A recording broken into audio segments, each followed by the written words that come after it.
Seriously? You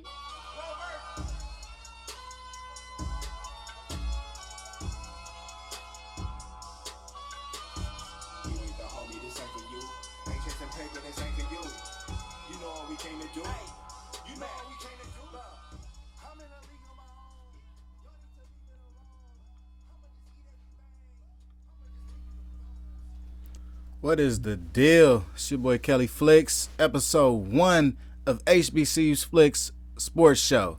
This is the #1 football show to watch week in and week out that will give you the ins and outs on what's going on in HBCU football. From recruiting news, transfer news, quarterback battles, coaching changes. Just stick with us. We'll give you everything you need. So let's tap into what we need from the top, which is our Twitters. Let's check out the Twitter replies. So, in our Twitter replies this week, the homie Jamal Robb hit me up. Said, Ashley Tucker has great traits. Just was uncomfortable in that pocket. That D-line was hungry today. He's talking about that Alabama A&M spring game.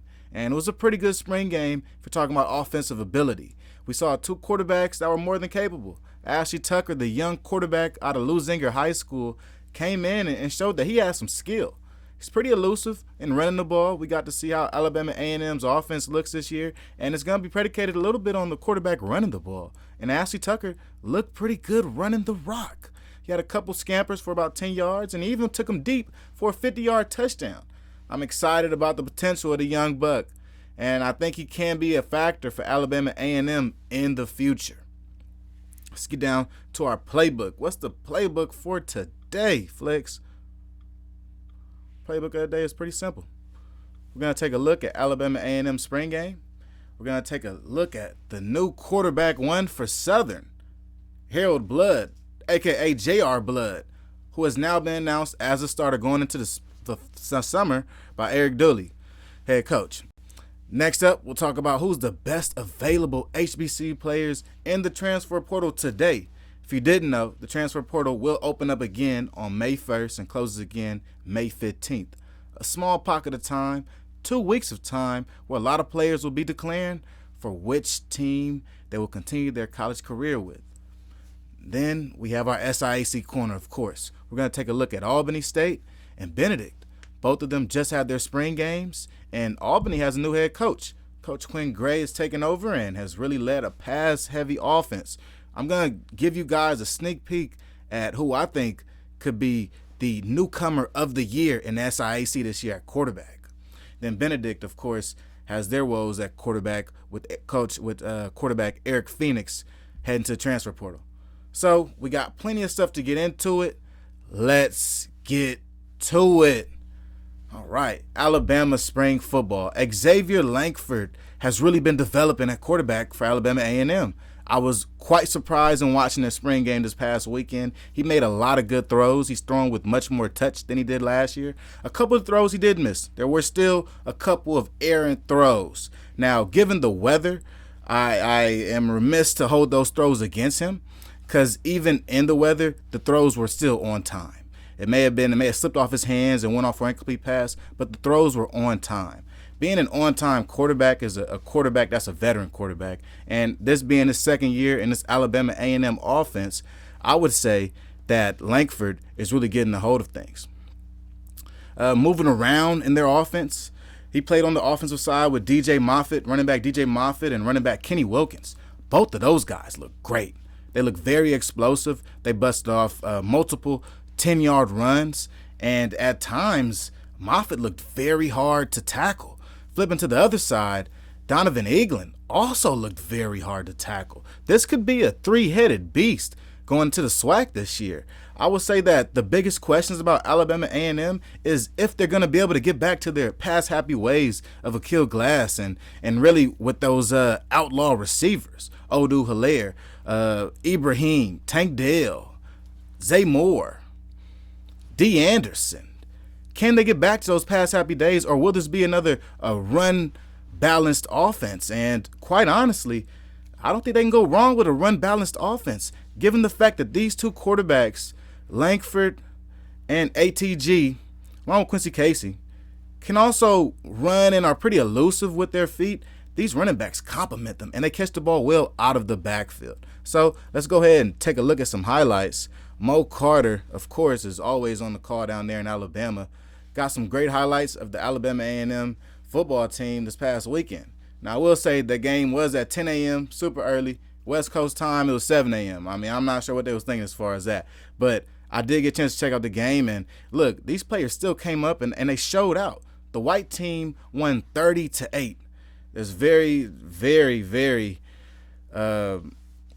not very unusual to see a team score a lot in spring practice or a spring football game. A lot of times, spring football games, the D-line just dominates too much, and the offense isn't able to get many things going. And in this spring game, the D-line did do well, and the quarterbacks were actually live.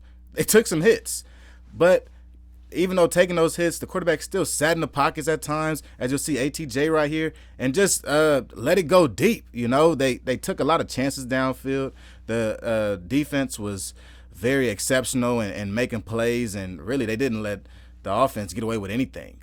There were times where I saw ATJ at quarterback really have a hard time even finding his guys to go to from play to play, and really had to make a lot of off-script plays because of that. Scrambling, extending plays, and even scrambling to get extra yardage. I think that this Alabama A&M team looks pretty good, given that this was a big offseason for them. This was a bounce-back year from them after giving this past season's letdown. A lot of the different 4-stars and top 3-star guys they picked up last year are now beginning to develop. The Darren Turners, the Donovan Eagles, DJ Moffitt's, these guys are all developing into very good players for Alabama A&M, and I'll be very interested to see how they develop into the fall and what type of players they become. So let's get into some more stuff. We had another spring game this weekend, another spring game. Well, actually, the weekend before then. It was North Carolina A&T, the Aggies, and Coach Vincent Taylor lining up, and really we got the chance to see what the North Carolina A&T Aggies would look like this season. And I will say, speaking of run heavy, this is going to be a very run-oriented offense. I'm sorry. I think it's hard and it's very difficult to even try to sit there and tell you that this is going to be the old A&T, the jump ball U A&T. There were some plays made downfield, but this running back duo with Wesley Graves and Charlie Dixon, they're going to be problems. Both of these guys are big guys, big backs that can move out of the backfield, can catch the ball in the backfield, and understand holes and leverage. These running backs are going to be problems in the CAA. William and Mary, the coach, Vincent Taylor, the school that he came from, was dominant on the ground last year. They were number 1 in the CAA in rushing offense last year. Last year they ran for 3,400 yards in comparison to North Carolina A&T, who ran for 2,300 yards, but North Carolina A&T was merely 3rd on the list. Okay, so even without Basho Tootin, the really all-American running back, Wesley Graves is going to pick up the slack, and I can see Wesley Graves really making some big strides at running back and becoming possibly a 1,000-yard type of guy in a CAA that is really geared on tough, gritty players who can make plays. Wesley Graves has looked like somebody that will stand out and that could be really a playmaker for this A&T offense. Now, quarterback, it's a whole different situation, but as far as running back, he took over this past game, and he showed all of us why A&T may still stick to the run game. So let's take a look at it. Excellent footage from Holloway on YouTube. Get a bar of that. Go ahead, tap in with him. But throughout this spring game, you'll see Wesley Graves, Charlie Dixon, and running back take over. But speaking of quarterbacks, Eli Brickholder and Zach Yeager. That's the quarterback competition down at A&T. Last year, Brickholder got hurt towards the middle part of the season. Zach Yeager ended up playing the rest of the season, but he was beat out by another quarterback. The quarterback has now since graduated, and A&T is back in a big quarterback competition. Now, I will tend to lean on Eli Brickholder and the potential flashes that he showed last year, but I will say Zach Yeager is comparable at quarterback, but to me, Eli Brickholder is the guy that you can set your future around. I am very confident in Brickholder moving forward, and I think that he'll end up winning this competition. I think A&T coming into this new year, they are somewhat rebuilding, right? They are missing a couple of great players. They lose Jacob Roberts at linebacker, and you lose Bayshaw Tootin at running back, along with many other guys. So this could be a rebuild year for North Carolina A&T. But the biggest question would be, how long is the administration willing to wait for winning seasons in the CAA? Last year, they still had a chance to even make a chance at the playoffs late in the year and going against Gardner-Webb, and they couldn't pull off a win against Gardner-Webb late away as an away game. But this year, I could see A&T making a step, but I think it starts at quarterback. And in choosing the correct quarterback, if Eli Brickholder is back there at quarterback, or even if Zach Yeager is still down there at quarterback, I think they have a chance at being a contender down in the CAA. Oh, they didn't get a chance to switch that graphic out. So go back to solo cam. So speaking of A&T's new look offense, I'm not sure if it's really going to be a new look offense. I think it will still be predicated on a run first approach. But I will say looks more like a power run offense, given as though your two running backs are both 6'2", 210, right? Wesley Graves ran for 121 yards and 1 touchdown. Charlie Dixon ran for about 65 yards in this game. This is a very ground and pound game, but these running backs are going to be problems. When I say problems, I mean problems for the CAA moving forward. So let's get into a big one. Southern Jaguars. Coach Eric Dooley came out after the Southern Spring game and announced that Harold J.R. Blood will be the starting quarterback at Southern University if the season started tomorrow. Now, given the fact that the season will not start tomorrow and it actually will not, in fact, start for another 5 months down in August, there's a lot of time for things to change. But given today and what we saw from Coach Dooley, I'm confident that Harold Blood is the guy for Southern right now. And understanding what was going on with their quarterback room, their two star freshmen, Savion Tissett and Jalen Woods, are not at spring practice. They are not available to play or practice. This spring battle was made of Dylan Mahorta, Noah Bowden, and Harold Blood. Given that, we have seen Coach Eric Dooley fall back on quarterbacks that have been the most consistent. Quarterbacks who have shown who they are and consistently are that. I think we saw that with Bayshawn McCray, and we really kind of saw it with Juwan Pass, where as limited as they may be, they made the short throws on time. They were able to make off-schedule plays and at times extend plays, and they are of the dual threat ilk. I think those three components are really what Coach Eric Dooley looks at and what went into this quarterback battle. Now, moving forward, Xavion Tissett, freshman quarterback, is the highest, get this right, the highest prospect that committed to a SWAC school this spring. He and Jalen Woods out of Georgia, 3-star quarterback Jalen Woods, are going to give whoever's a starting quarterback, Blood, Bowden, Mahorta, a run for their money. These two young boys are great quarterbacks. They could be the future of Southern Jaguar football. But given as though Harold Blood has a spot now, it is his spot to lose. So let's take a look at some Southern Jag spring football, and let's hear from Coach Eric Dooley and what he had to say in naming a new starting quarterback in the spring.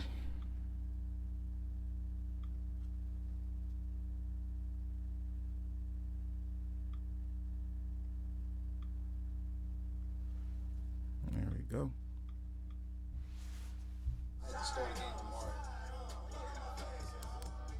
Well, not that music though. There we go.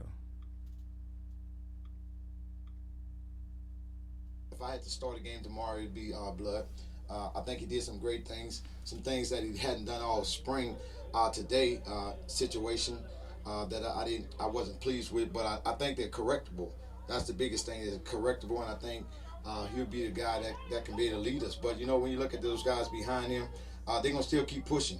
So, but right now, going into the summer, or if I had to start a game tomorrow, right now it'd be Blood. You heard it from the head man himself. Coach Eric Dooley names J.R. Blood as the starting quarterback of Southern University as of today. Now, there was mention of a bunch of other transfer players that they do have, but these guys are also unavailable, okay? Grambling transfer running back Corey Russell was unavailable for the spring game. Prairie View transfer wide receiver Jalen Howard was also unavailable for the spring game. A couple other guys, Derek Jackson, Jelani Davis, were also unavailable for the spring game. So we have not seen the full brunt of this Southern University offense, or defense rather. And even looking at the running backs, their running back room is super deep, right? I just mentioned that Corey Russell isn't playing, but the running backs that are returning are just endless, right? You bring back Kendrick Rhymes, you bring back Carl Ligon, you bring back Braylon Morgan, and then you also have Jared Sims and Kobe Dillon. That's 5 running backs. To go with a bunch of wide receivers that are returning, this Southern offense and really the Southern team returned some dogs. And I think they returned the correct pieces to bring them back to a SWAC championship. This team definitely looks the part on paper. I think quarterback will be the biggest decision. And you had to just fall back on this decision to start J.R. Blood at this point. J.R. Blood did not win out the starting position last year, lost to Bayshawn McCray. And in the last games of the season, Bubba McDaniel took the spot from Bayshawn McCray at quarterback, and it was not Harold Blood who was on the roster at the time. So it's something to think about, but you gotta at least applaud Coach Eric Dooley for making a decision before the summertime, because he understands how much pressure this new Southern quarterback will have taking the realms of such a big school. So going from A&T, we can go ahead and circle on back to some spring football, because in the SIAC, spring football is about install and competition.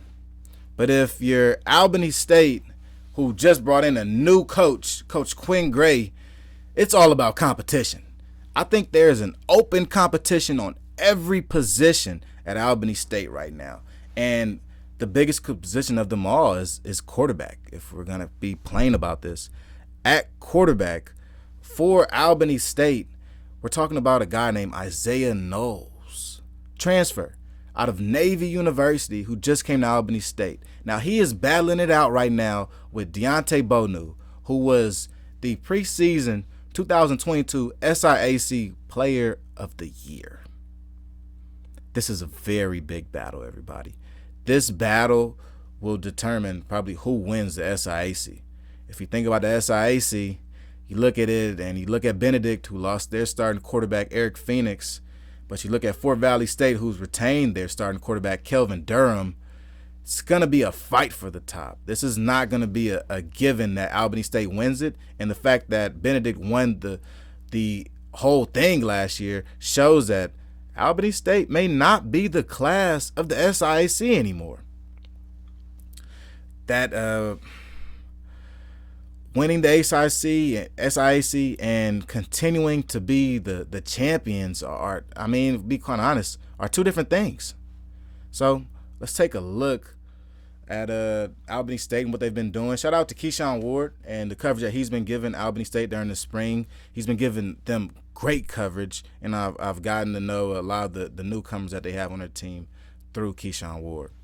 So there's Isaiah Knowles there throwing to their big tight end Tyree Taylor, who had 2 catches, 50 yards, almost scored a touchdown. He's going to be a major factor for this offense. When you think about a lot of heavy pass-heavy teams, tight ends are usually some of the biggest factors and are killers in the seams. Another big guy for Albany State coming back is going to be their receiver. They have a big receiver, Rashard Bobo Jordan. Remember that name. I think he's probably going to be an all-conference player by the end of this. You see his other deep touchdown he just caught on a post route. He gets open a lot of times, and at practice, he has been dominating. I think he's just ready to go to the game and play against some other competition. There are some great DBs for this Albany State team. Speaking of that, you got guys like Robert Floyd, transfer out of Colorado State, who looks great. Pernell Page also looks great. and the safeties look good. This is a pretty solid team. Given the fact that they're supposed to be rebuilding, I think Albany State makes a good run for the SIAC this year. I don't have any problems with anybody picking them as their favorites, just given the fact that the SIAC is traditionally a run-heavy league, and really a pass-heavy team with these type of athletes could cause a lot of problems for some of the top defenses in the SIAC. Gotta love Isaiah Knowles. Isaiah Knowles down at quarterback threw a couple touchdowns in the spring game. He's looked the part. He can make every throw. I think the fact that you can make every throw at this level is very important. I think when it comes to being a pass-happy offense, you have to have a quarterback that's efficient and a quarterback that can adjust and make different types of throws from different arm slots. Isaiah Knowles has shown consistently that he can throw from different arm slots. He has a good deep ball that has tremendous touch, and he continues to make off-schedule plays. Off-schedule plays, what I think sometimes help you in a quarterback competition because they show you have that it factor. So going into some more spring games, we'll also talk a little bit about Benedict's spring game. So Benedict, another team, the reigning SIAC champions, just had a 45-minute scrimmage this past weekend. This scrimmage was a little unusual given the fact that their incumbent quarterback did not play in the scrimmage. Zayshawn Rice, who is developing, played, and their Gardner-Webb transfer is still learning the playbook. So the incumbent starter, Xavier Foster, was out for this game. He's been starting. I've been told he's been starting most of the spring practices. He did not play this game. This game may have looked a little sloppier than usual, but Chennis Berry did say after the game that this team, this Benedict Tigers team, plans to add one more quarterback through the portal. So I think that goes to show, it really goes to show how this quarterback competition is going. I don't think it's going to plan. I think you have an incumbent starter in Xavier Foster that knows the playbook and has been under your tutelage for about a year now, so he can run the playbook well. But I think Coach Chennis Berry has seen a problem in their offense, and it starts at that quarterback position. I think after you lose a quarterback like Eric Phoenix, who decides to hit the transfer portal, you're trying to replace him, and sometimes you aren't sure how to replace your leader, your number one at quarterback, because a lot of different other quarterbacks come with different intangibles. Other quarterbacks may run more, may use their feet more. So other quarterbacks may use their arm more. I think in changing of the guard at quarterback, you have to be very careful as a head coach and to not picking the wrong leader. You still want to lead this championship team, a team with championship DNA, back to the SIAC championship. And in doing that, you have to be careful in choosing the leader and the head of the team. I don't think that Benedict was ready for this change so fast. I didn't think they saw this coming. They probably thought they had another recruiting cycle that they could go ahead and find a young guy to bring in to come and fill Eric Phoenix's shoes. But things are happening very fast right now, and I can see Benedict doing with what they have. And to be quite honest, I'm not sure if you need a world beater at quarterback to win the SIAC. So let's get into another topic of the day. HBCU on the move. These are my top 3 transfer players of the HBCU realm. We have some top athletes. So I was speaking of Eric Phoenix. Eric Phoenix, quarterback of Benedict University. To me, he was the best Division II quarterback of 2022. He has been in the transfer portal for about 2 to 3 months now. A very interesting player. Let's get into it. Now, with Eric Phoenix, you're going to get a quarterback that is very experienced, right? This quarterback who has played in a lot of SIAC football games. He's a dual threat quarterback. He has 8 touchdowns on the ground on his career. He has 32 touchdowns passing on his career. He's coming off one of his best statistical seasons and throwing for 2,000 yards, 15 touchdowns, and throwing for 64% completion percentage.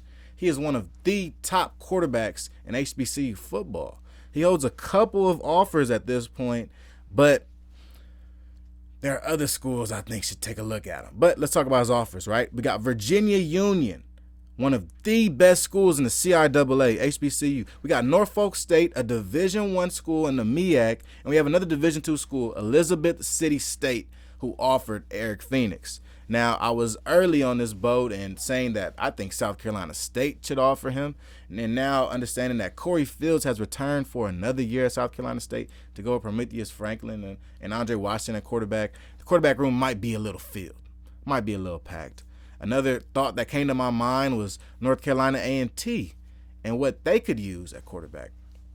But seeing as though they are a little messy with Eli Brickholder and Zach Yeager, that may not also be a good move. But even in taking a peek into the SWAC, there was a team that I found that looked like the perfect fit for Eric Phoenix, and that was Alabama State.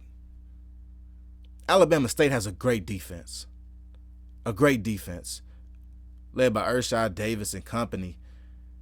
They look wonderful. If you even watched the Alabama State versus Jackson State game, you would probably think that Alabama State was on the same level as Jackson State.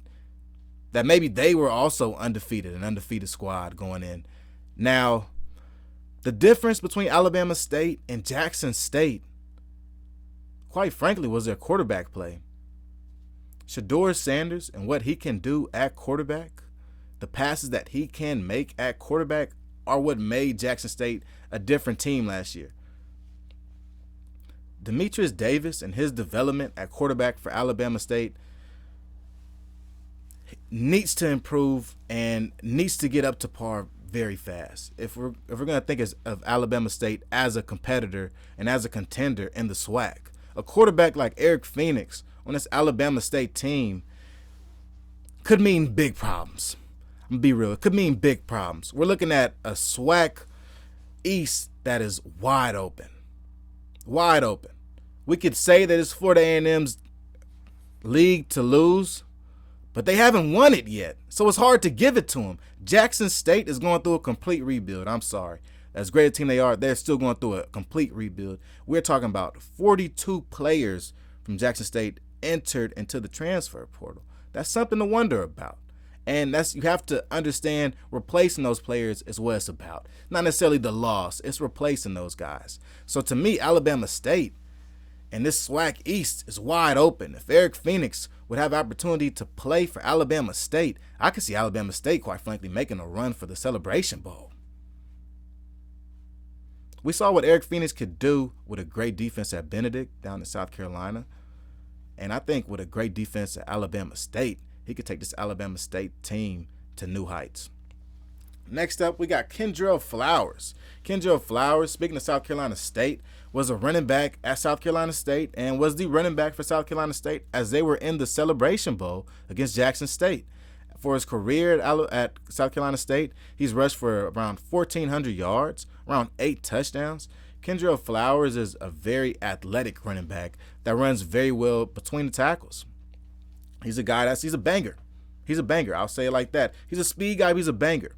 He reads holes very well. He's very fast through holes, very elusive, and he has great acceleration. Kendrell Flowers can be a problem on really any offense. I think that he was phased out of last year's South Carolina State's offense. I think he was hurt at some point during the year and wasn't able to get back into stride. But I think with a fresh start, Kendrell Flowers could be a great piece to a winning offense. And then lastly, we got Shane Hooks.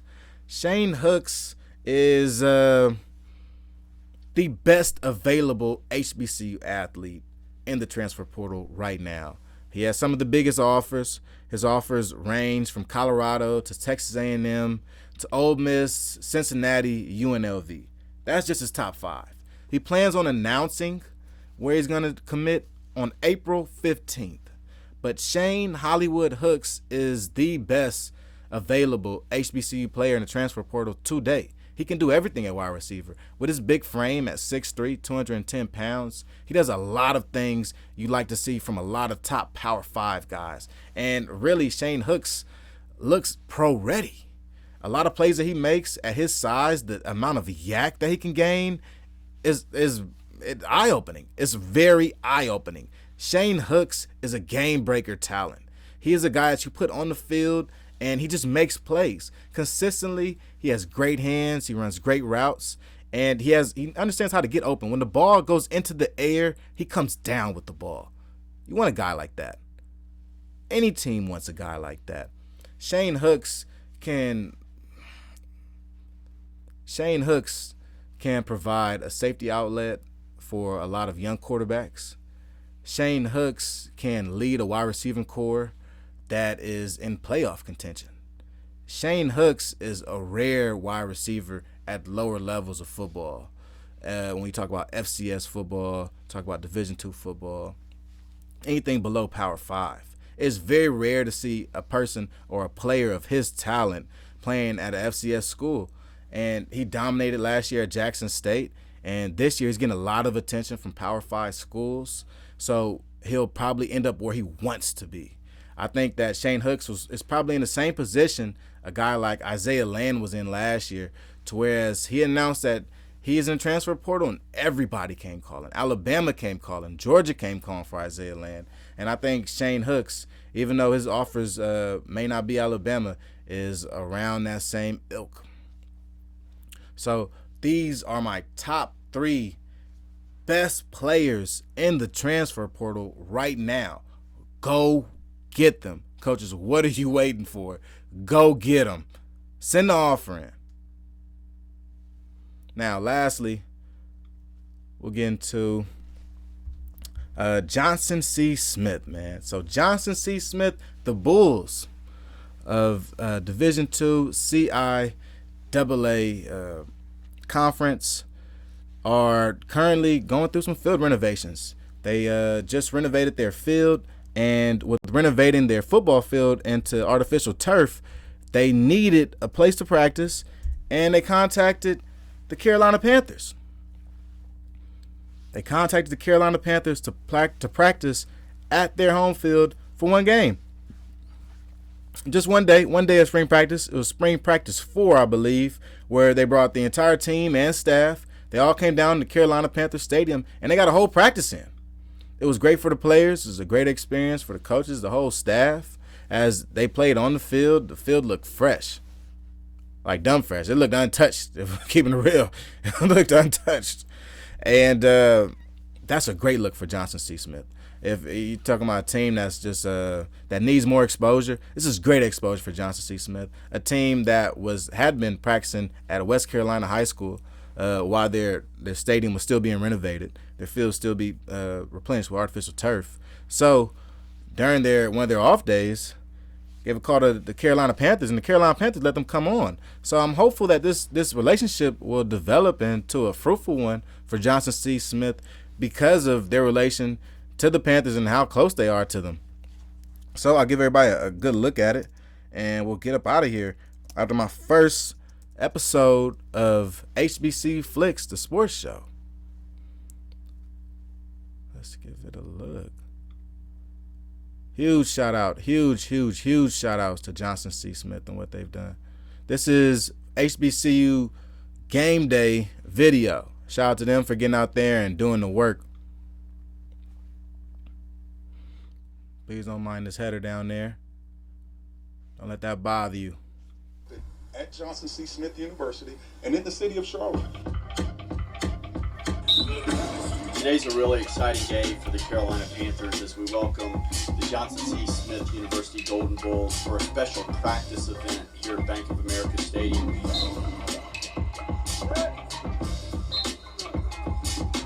Hey, I'm a Charlottean. It's a dream come true for me to be able to be the head coach at Johnson C. Smith University, my alma mater, to have our young men get an opportunity to practice in the NFL stadium. No. So often in our program we say there's only certain things that can happen in the city of Charlotte. And you know what? This is one of them. To be able to practice at an NFL stadium and just live out some dreams. This will be practice number 4 for us, so we'll have shells on. It'll be physical. The turf that we're getting ready to practice on is the actual field turf that's going in Eddie McGurk Field. You want to be a winner in this town, and that's part of what we say when we're recruiting. I mean, this is Johnson C. Smith University in Charlotte, and we have a lot to offer.